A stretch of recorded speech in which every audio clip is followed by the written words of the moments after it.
do Uber Eats, you can do DoorDash, you can do Menulog। कलो कह रहे काम नहीं है। मेरा मकसद आप सबको लाना है उस फ्लाइट तक जो ऑस्ट्रेलिया आ रही है। मुझे बुलाया और उसने कहा कि there is a scissor in your bag ना। मैंने कहा अच्छा।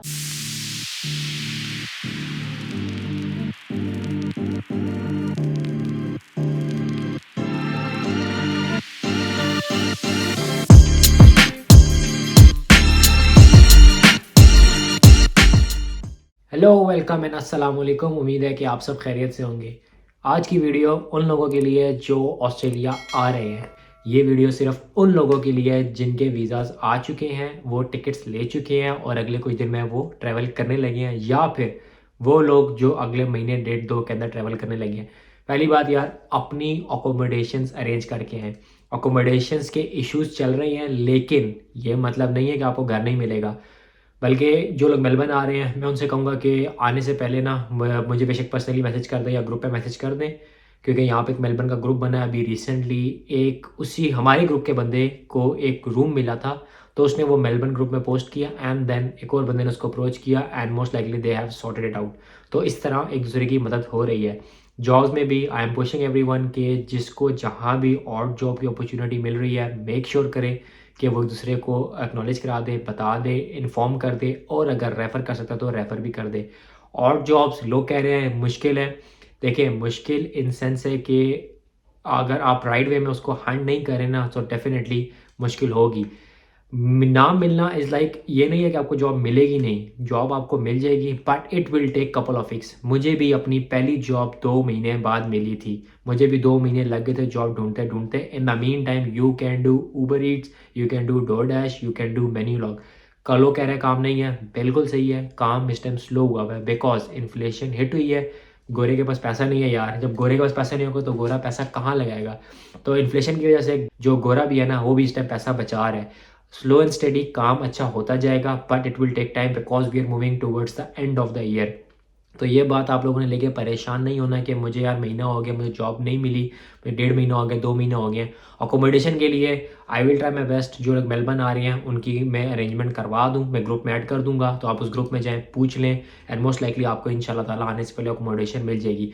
अच्छा, जो main purpose of the video वो दैट इज़, जब आप पाकिस्तान से आते हैं तो आपके पास जो रूट्स हैं that is via Thai Airways. आप लाहौर, इस्लामाबाद, कराची से बैंकॉक जाते हैं एंड देन फ्रॉम देयर तो आप मेलबर्न आते हैं। दूसरा एमिरेट्स है जो दुबई से आता है। जो एमिरेट्स है वो सिंगापुर से ऑपरेट करता है। Dubai to Singapore and then Singapore to Australia, regardless आप कहाँ जा रहे हैं, मेलबर्न आ रहे हैं, सिडनी आ रहे हैं, पर्थ जा रहे हैं। तीसरा इतिहाद एयरवेज जो अबू धाबी से डायरेक्ट आपको ऑस्ट्रेलिया लेके आती है। एंड देन मूविंग ऑन, जो चौथा रूट है वो आपके पास कतर का बचता है जो दोहा से यहाँ तक आता है। जो फ्लाइट पाकिस्तान से उड़ेगी, ये मैं बात करूँ स्पेसिफिकली मेरी वो ऑडियंस जो पाकिस्तान से है, बिकॉज इंडिया की कुछ डायरेक्ट फ़्लाइट्स हैं जो ऑस्ट्रेलिया आती हैं। मेरा मकसद आप सबको लाना है उस फ्लाइट तक जो ऑस्ट्रेलिया आ रही है। पाकिस्तान से जितनी भी कनेक्टिंग फ़्लाइट्स हैं, आप बैंकॉक जा रहे हैं, आप दुबई जा रहे हैं, आप अबू धाबी जा रहे हैं, आप कतर जा रहे हैं, पहली फ़्लाइट में कोई इशू नहीं है। आपने अपनी इमिग्रेशन क्लियर कर लिया, आपने सारा काम कर लिया and then you are into the flight. आपका जो ले ओवर है वो आ गया एंड देन आफ्टरवर्ड्स आपके ले ओवर के बाद आप जो है वो ऑस्ट्रेलिया की फ्लाइट में बैठ चुके हैं। अब we all are on the same page. आप श्रीलंका से आ रहे हैं, आप इंडिया से आ रहे हैं, पाकिस्तान से आ रहे हैं। अब जब आप उस फ्लाइट बैठ गए हैं जो डायरेक्टली ऑस्ट्रेलिया आ रही है, उसके बारे में बात करते हैं। जब आपकी फ़्लाइट टेक ऑफ करती है ना, तो near the end of the flight आपको ना एक फॉर्म येलो से कलर का ला के दिया जाता है। उसे कहते हैं ऑस्ट्रेलियन ट्रैवल डिक्लेरेशन फॉर्म। उस फॉर्म में लिखा हुआ क्या होता है? उसमें लिखा होता है कि आपके पास कोई अल्कोहल की लिमिट, कोई टोबैको की, कोई ओपन फूड, कोई ऐसी चीज़ जिसमें आप कह लें कि अगर आपके कपड़ों के साथ या आपके जूतों के साथ मट्टी लगी है, if you have been to Africa, या आप किसी ऐसे कंट्री गए हैं जहाँ कोई डिजीज़ कॉमन है, प्लस उसके साथ साथ आपके जो लगेज में कोई ऐसी प्रोहिबिटेड चीज़ तो नहीं है, प्लस आपकी जो कैश की लिमिट है वो पूछते हैं कि if I am not wrong it's around 10,000 और 15,000 ऑस्ट्रेलियन डॉलर्स। अगर तो आप उससे कम कैरी कर रहे हैं, you don't have to declare. लेकिन अगर उन सारे परफॉर्मा के जो सवाल हैं उसमें से अगर कुछ भी आपके पास है, तो so you have to declare that on that proforma. उसको लाइट नहीं लेना। If you are travelling for the first time, specially हर दफ़ा हर जगह जिस भी मुल्क में जाएंगे, अगर तो ट्रैवल डिक्लेरेशन फॉर्म मिलता है, that's technically binding. Make sure करना है कि आपने जो भी सवालात हैं उनका 100% to the best of your knowledge जवाब दे देना है। अच्छा, उसका क्या पर्पज़ है वो आपसे ले लेते हैं, आप वो फिल कर लेते हैं। पे जो पेन है वो डेफिनेटली अगर आपके पास है you can use on, otherwise आप किसी पैसेंजर से ले लें या फिर आप हॉस्टल से ले सकते हैं and then you can fill that perform out. अच्छा, जब आप लैंड कर देंगे तो जब आप आएंगे जब आप जहाज़ लैंड हो गया, you are at the airport, जब आप इमिग्रेशन क्लियर कर रहे होंगे, तो इमिग्रेशन क्लियर करने के बाद जब आप एयरपोर्ट एग्जिट करने लगेंगे ना, तब आपको वो वाला pro forma along with your passport आपको दिखाना पड़ता है कि मैं एग्जिट कर रहा हूँ, तो this is my pro forma just before the exiting counter. ठीक हो गया। अब ना यहाँ पर ऑस्ट्रेलिया में मैं स्पेशली मेलबर्न की बात करूँ, हर जगह ऐसे ही होगा। ऑब्वियसली बात है, जो लोग सिडनी जा रहे हैं, पर्थ जा रहे हैं, मेरी बात को सपोर्ट कर सकते हैं, बता सकते हैं कि ऐसा ही है या नहीं। जब आप मेलबर्न आते हैं ना, तो जब जस्ट बिफोर एग्जिटिंग वहाँ काउंटर पे ना आपसे वो ट्रैवल डिक्लेरेशन फॉर्म लेते हैं, एंड देन उसके साथ साथ वो आपका पासपोर्ट चेक करते हैं और आपकी आइडेंटिटी चेक करते हैं। ऑल्दो जो पीछे इमिग्रेशन है डिपार्टमेंट, वो आपका चेक कर चुका होता है। अब उस फॉर्म में ना आपने जो यस नो किया होता है, क्योंकि उसमें आपकी पासपोर्ट डिटेल भी होती है, आपका एड्रेस भी होता है, आपका इंटेंडेड कॉन्टैक्ट नंबर भी होता है, ईमेल एड्रेस भी होता है। उसमें ना मोटा मोटा चेक करते हैं कि आपका ना उसकी डिटेल्स क्या है, क्योंकि जब आप एंट्री शो कर रहे हो, जहाँ पे आपका वीज़ा स्टेटस चेक होता है, जो इमिग्रेशन होती है ऑस्ट्रेलिया की क्लियर करती है, तो वो उस परफॉर्मे के ऊपर ना कोई वर्ड लिखती है। It may be any random word जो होम अफेयर्स को आपस में कोड वर्ड में पता होता है कि व्हाट डज दिस मीन। अच्छा, अब वो आपका कोड, आपका वो परफॉर्मा देखेंगे जो एटीडी का फॉर्म है, उस परफॉर्मे को देख के या तो आपको कह देंगे you can straight away go and exit the airport, या फिर आपको कहेंगे कि आप चेकिंग वाले पोर्शन से होके हैं।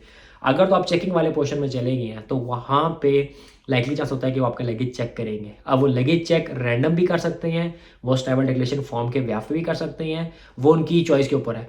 तो अगर आप वहाँ भेजेंगे, आपका लगेज ओपन होगा, लगेज चेक होगा, sometime they have sniffing dogs, वो चेक कर सकते हैं। बट ये होता है कि जो स्निफिंग डॉग होता है वो इतना करीब नहीं जाता, तो इट्स लाइक आप उसको ओपनली करने दे जो वो कर रहा है, वो बैग के ऊपर नहीं चढ़ेगा, वो कपड़ों के अंदर मुंह नहीं मारेगा। So it will be like वो सिर्फ चेक करेंगे and then they can go away. तो ये बेसिकली इस परफॉर्मेंस का फिल करने का मतलब था।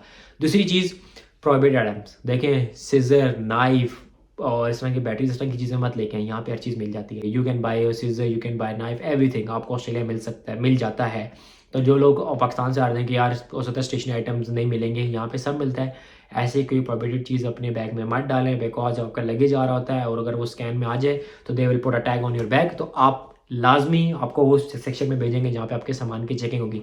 सो प्लीज़ इन चीज़ों का आपने ख्याल कर लेना है। तो ये वो चीज़ें थी जो मैंने कहा मैं उन लोगों के लिए बता दूं जो रिसेंटली ट्रैवल कर रहे हैं, तो rather than facing any issues, तो हो सकता है उनकी कोई मदद हो जाए। और last and most important cheese, even आप अपने होम कंट्री से आ रहे हैं या आप ऑस्ट्रेलिया आ चुकी हैं और अगर आपके सामान में कैसी चीज़ निकली है, दैट इंक्लूड्स लाइक सीजर आ गई या बिल्कुल ऐसी चीज़ है जो ऑब्वियसली बात कह रहे हैं कि आप इसको निकाल दें, तो आपने कहीं भी ये नहीं कहना कि मुझे नहीं पता मेरे सामान में क्या। This happened with me, being honest. मेरे साथ लाहौर एयरपोर्ट पे हो चुका है, बिकॉज मैं फर्स्ट टाइम लाहौर एयरपोर्ट से आया था। मैंने ये चीज़ कह दी थी, मेरे सामान में सीजर थी, स्टेशनरी आइटम से मैंने भी अपने एक्सपीरियंस से सीखा है। तो ऑल्दो मेरा रेफरेंस था, तो उसमें ये हुआ कि जब मेरा सामान की चेकिंग हुई तो उसमें सीजर निकली, तो वो आ जाता है। जब आप स्कैन करते हैं ना, तो आपके बैग में चीज़ें आ जाती हैं क्या क्या पड़ा है। तो मुझे उस ऑफिसर ने बुलाया, उसने कहा कि there is scissor in your bag ना। मैंने कहा अच्छा।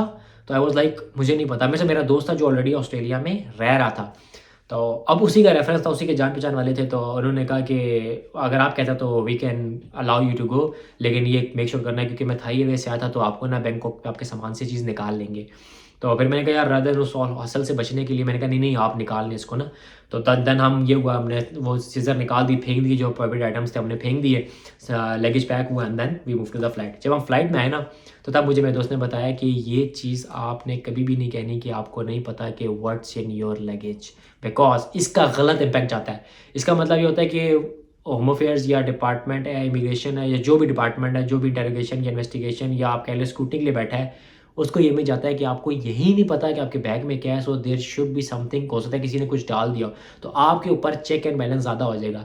तो आपने अपना सामान अगर खुद पैक नहीं किया, क्योंकि पाकिस्तान में होता है कि अम्मी, बहनें, भाई, घर वाले सामान पैक कर रहे होते हैं, आपको ये ज़रूर पता होना चाहिए कि व्हाट्स इन योर लगेज, और इस तरह की कोई चीज़ नहीं लेके आनी that can create problems for you. तो ये मेरी छोटी सी एडवाइस थी उन सब लोगों के लिए जो रिसेंटली ऑस्ट्रेलिया आ रहे हैं, टिकट्स हो चुके हैं। मेक श्योर करना है कि आपको अपने सामान के बारे में बिल्कुल हर चीज़ के बारे में पता हो, और अगर ऐसी कोई चीज़ निकलती है, अगर वो कहते हैं फेंक दें, make sure you are cooperating with them, फेंक दें। हर चीज़ ऑस्ट्रेलिया में मिल जाती है, कोई ऐसी चीज़ नहीं है जो यहाँ पे ना मिले। अपने आप को इश्यूज़ से, प्रॉब्लम से बचाएं और अपना सफ़र जितना सेफली सिक्योरली कर सकते हैं मेक श्योर करें कि आप करें। जब आप आ जाएंगे, यूज्ड हो जाएंगे, देन आप खुद इन चीज़ों से फेमिलियराइज हो जाएंगे, तो आपको पता लगेगा कि what ever I am telling is from my on experiences. मेरे साथ और भी एक्सपीरियंस हुए थे। मैं एयर चाइना से ट्रैवल किया था, मेरे बैग से उन्होंने एक चीज़ निकाल ली थी, वट वॉज दैट थिंग, वो आइंदा आने वाली वीडियोज़ में इंशाल्लाह मैं डिस्कस करता जाऊँगा। मैं अपनी एक्सपीरियंस आप लोगों को शेयर कर रहा हूँ। So these are all the things और these are all the stories जिसके थ्रू मैं गुजरा हूँ। तो मैं चाहता हूँ कि ये जो मेरे साथ हुआ है ये आप में से किसी साथ ना हो। मिलते हैं अगली वीडियो में। टिल देन टेक केयर, अल्लाह हाफिज़।